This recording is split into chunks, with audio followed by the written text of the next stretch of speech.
初めてエブリショインの動画をご覧になる方は以前の動画からご覧ください。エブリジョインじゃなくてエブリショインということでやってみようと思います。外に押し出すと荷台の中は本来の広さで、車よりはみ出たところに机付きの出窓がついているという作りで考えています。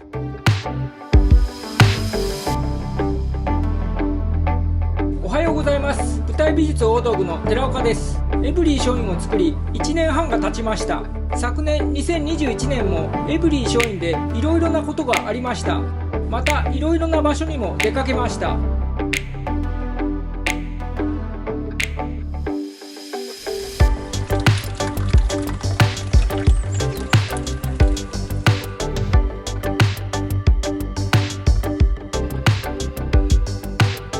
今回は2021年のエブリーショインを振り返ります。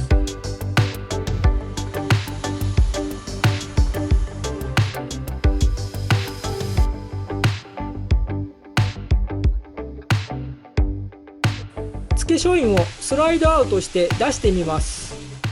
DA64V は車が角張っているので、付けショインの形も新しい車の方が合っていそうです。比べるために画像を合成しました。左の DA64V はテールライトの出っ張りがないので、その分付けショインの下が広げられそうなのが分かります。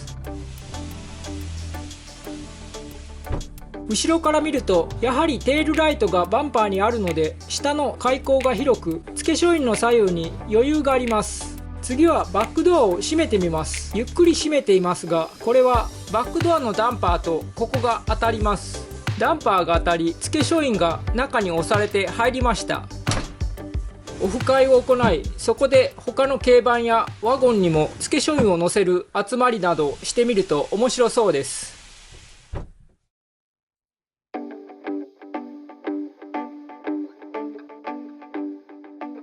エブリーショインでリモートワークをしてみます。本当は景色のいい場所に出かけてみたいのですが、緊急事態宣言が出ているので、自宅の駐車場でリモートワークをしてみます。ノートパソコンを持っていないので、自宅から延長コードで電源を引いて iMac でリモートワークをしてみます。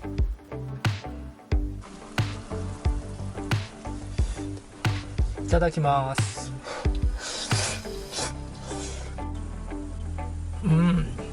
今日の天気予報は雨です。暗くなってきました。なんか急に嵐みたいになってきた。ちょっと降ってきましたね。雨が激しく、外は暗くなり、書斎というより隠れ家のようになってきました。曇って結構暗くなっていますけど、今3時半です。なんとかスケッチができました。一通り仕事もできたので、今日の作業は終わりにしようと思います。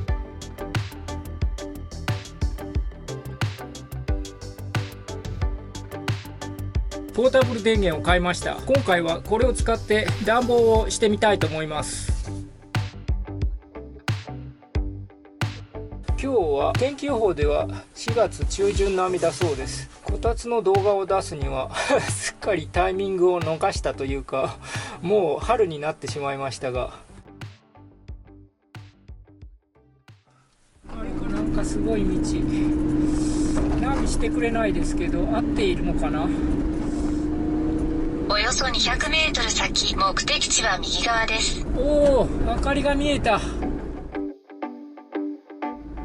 今回は談合坂サービスエリアのプラットパーク、そちらで車中泊してみようと思います。高速に乗らずに外側からサービスエリアを利用する人向けに駐車場があって、20台ぐらい止めれるのかな。そちらで車中泊してみようと思います。今回の動画の目的は、車中泊するときに付けショインを収納した状態で寝てみようと思います。談合坂サービスエリアに着きました。裏から入りましたけど前回動画で付けショインの前に机を置いてこたつの実験をしたんですが、今回は付けショイン自体をこたつみたいな感じにしてみました。ポータブル電源から電源を取ってホットカーペットを温めて、この上に座ってこたつのように使おうと思います。春になってしまいましたまあ春になるのはいいんですけど、せっかく作ったこたつがなんか結局実践で使うことがなく終わりそうな感じですまあ今電気もつけていないです。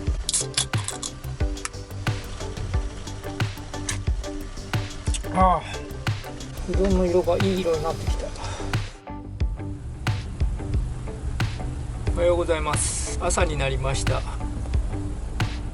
今回は談合坂サービスエリアプラットパークを利用して車中泊をしてみる動画でした。この床も平らにして、付け書院を収納した状態で一晩寝てみたんですが、足も伸ばせたので特に不自由なく寝ることができました。それでは談合坂サービスエリアプラットパークを出発して小菅村に向かいます。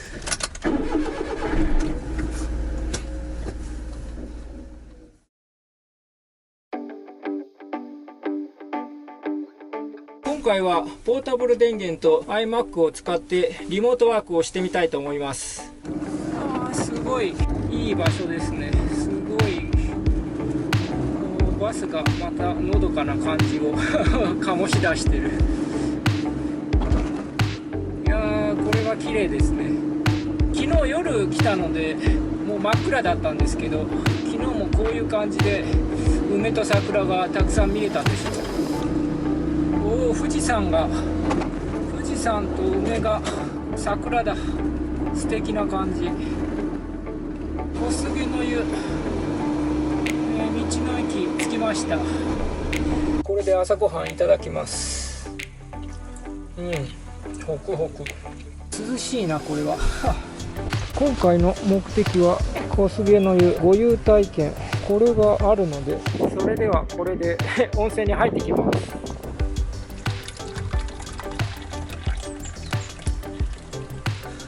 それではお茶をいただきます。電源を入れて、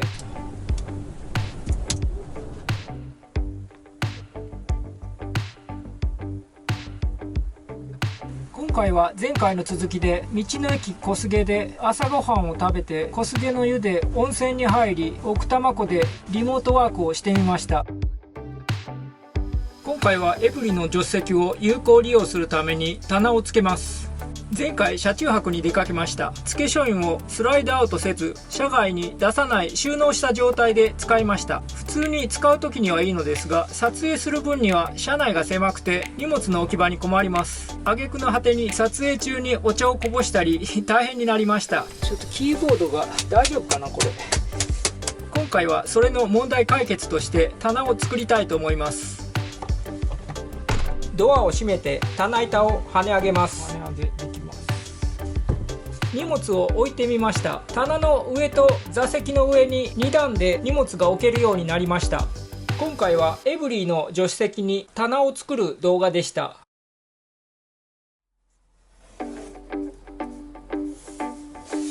今回はエブリィの荷室の中を改装していきます。こちらは白く色を塗ったマスキングテープです。今回は直接塗装することではなくて、事前に色を塗ったマスキングテープを貼ることによって白くしたいと思います。荷室の塗装面がマスキングテープで白くなりました。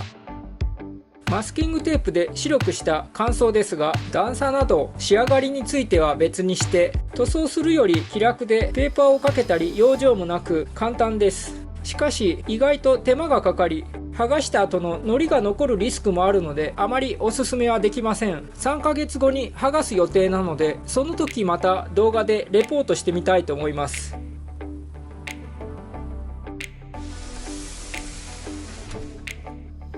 前回はエブリィの荷室の塗装面を白くしました。今回はこちらの内張りを加工していきます。エブリィの荷室の壁の改装が終了しました。ベニヤの木目が縦なので和室の腰板のようになりました。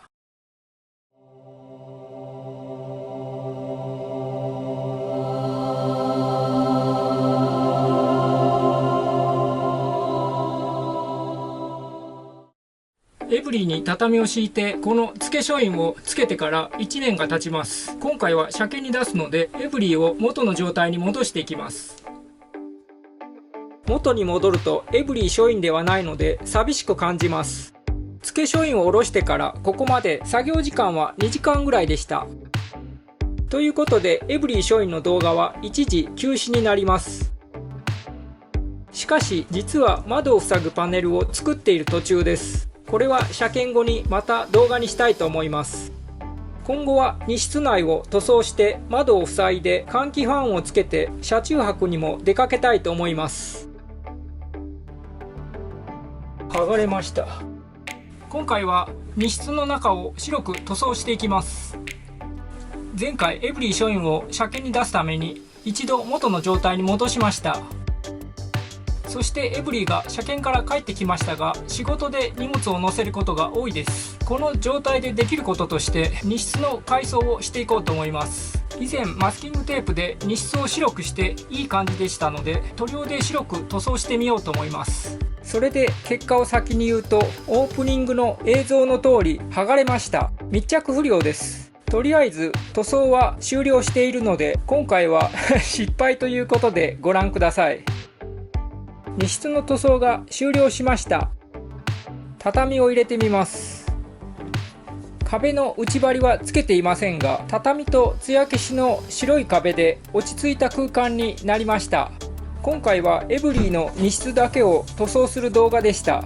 失敗ですが、今後の様子も動画にしていきたいと思います。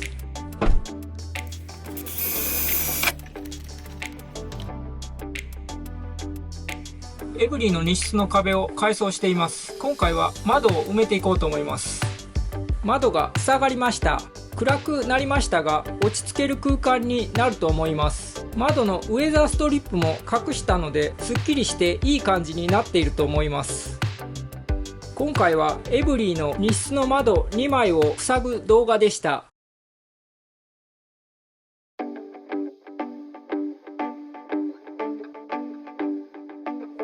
前回エブリィの荷室の後ろ側の窓を塞ぎました。今回はこちらの前の窓に無双窓をつけました。このようにスライドして開閉できます。無双窓がついてエブリィ署員の荷室はこのようになりました。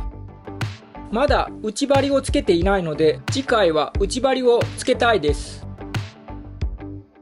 今回はエブリィ署員の荷室に無双窓をつける動画でした。エブリィ署員にふさわしい和風の窓になりました。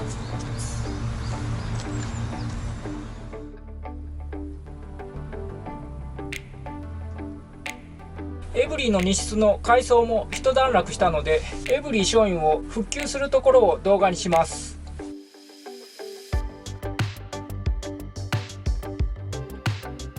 エブリィ署員が復旧できました。いい感じの和風の車内になりました。これで安心して年が越せると思います。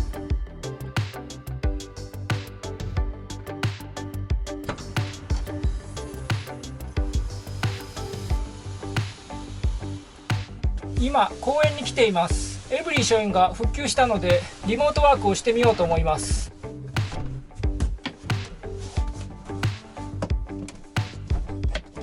今回のリモートワークの場所は公園の駐車場です。公園は高低差があり、真ん中の高さに駐車場があります。公園の下半分が見下ろせる見晴らしがいい場所です。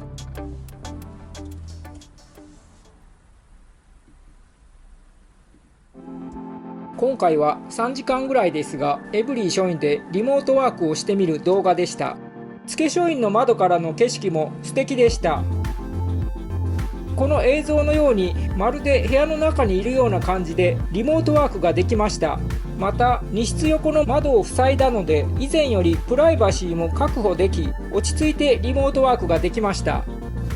今回も最後までご視聴いただきありがとうございました。よろしければ高評価、チャンネル登録もよろしくお願いします。それではさようなら。